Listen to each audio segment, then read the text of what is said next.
wonky on the sides, but the top, if you just looked at that, it looks pretty good. You'll notice when you're centering, if visually it's throwing you off, I will close my eyes sometimes because you can feel it more than you can see it, all right? It'll throw you off sometimes with looking at it. And then you come off slowly. Sometimes you'll be you've centered it and you're like, ooh, that feels really still, like quiet, and then you'll go like that and knock it off. So when you come off after centering it, come off slowly, okay? Next thing, I'm gonna do something, like let's say that you decided to open it up by doing dead center instead of coming from the side like that, and it kind of makes it crooked, and you went down and made it crooked. You can see that that center is off, but there's a way to fix that. And I'm gonna come down to the bottom. I know that's a 1/4 inch, might be a little bit thicker, but that's okay. Yeah, there we go, thickness is good. So if let's say that I've made that a little bit off, let me make it more obvious. So this part's centered outside, but that little part is no longer centered. You can recenter that by getting your centering hand on the outside. I think they call it I call it 7 o'clock fix, but somebody else calls it something else, the person I learned it from.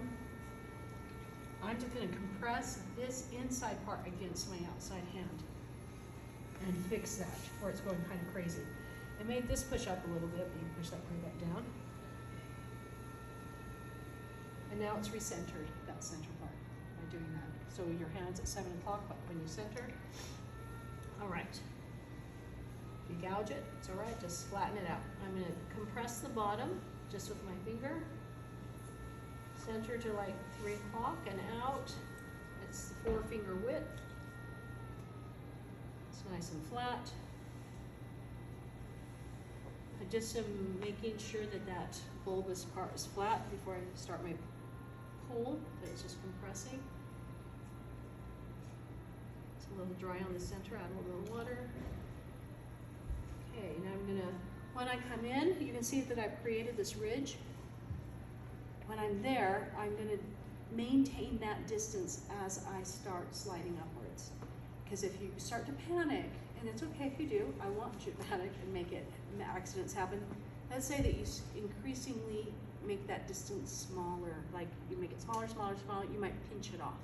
And that's okay. If it pinches off, you'll know what you did. So I'm gonna do that and just maintain that distance. So you'll be able to see that little ridge come up.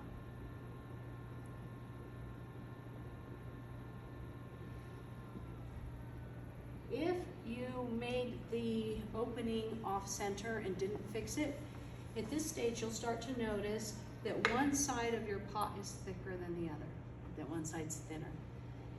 Don't take it off the wheel, especially if you're doing the beginning stuff. Just keep trying to work with it, but when you start pulling it, you'll find also, because there's one side thicker than the other, the one side will be higher than the other as well, which makes sense, right? Because there's more clay. I just gouged it, so I'm going to take care of the rim, which is just compressing right there and pressing down. Okay, another pull. You'll notice the speed is slower at this stage. The thinner the walls get, the slower I start to go.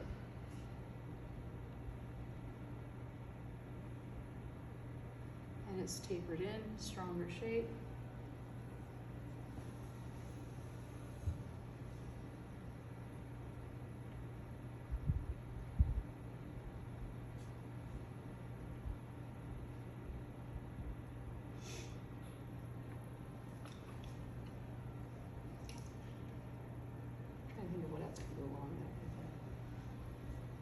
We'll do a review tomorrow. I'll do a quick review of it.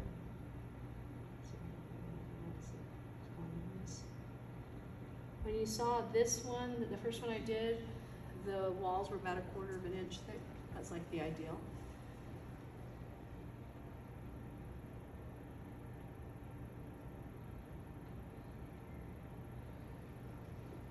You just want even pull. This one's definitely higher than 5 inches because it was a bigger piece of clay. It's getting a bit weak down here, so it might collapse. That's okay. I like to make mistakes so you guys can see what happens when mistakes are made.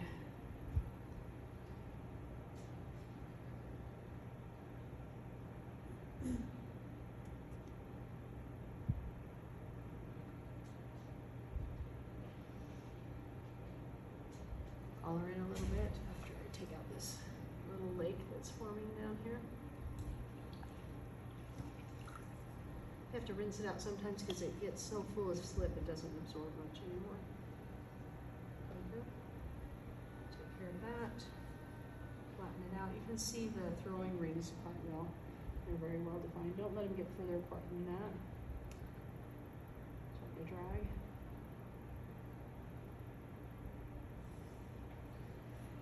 I guess I always throw my cylinders with it tapered in here at the bottom. That's not paying attention, I guess. So I'm just flattening that out.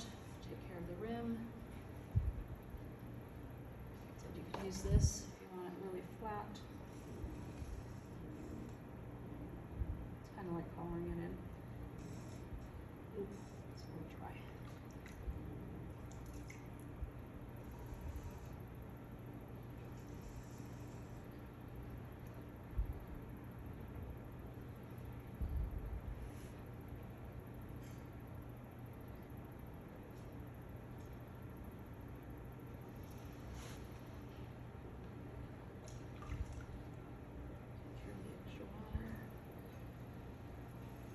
Again, I forgot to leave a little bit of a slope, but let's say you have extra clay and it's preventing you from having a nice flat edge, just take it off with that.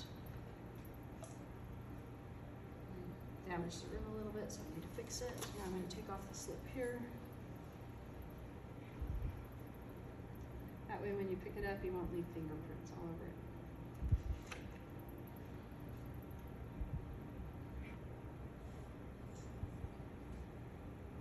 A bit wonky. It doesn't matter because when it stops, nobody sees it. It's not quite perfectly straight.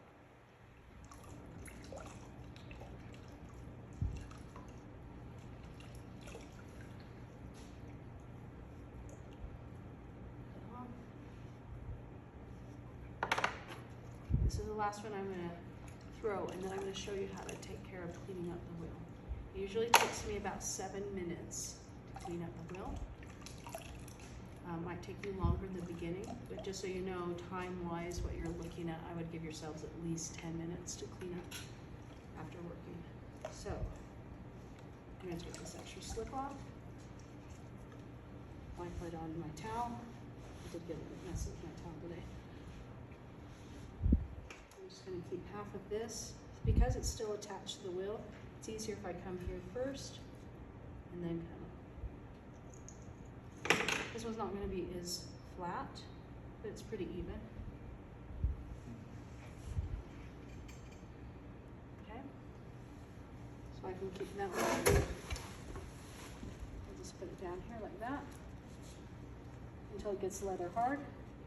I'll just have 5 of those lined up. You can use several wear boards.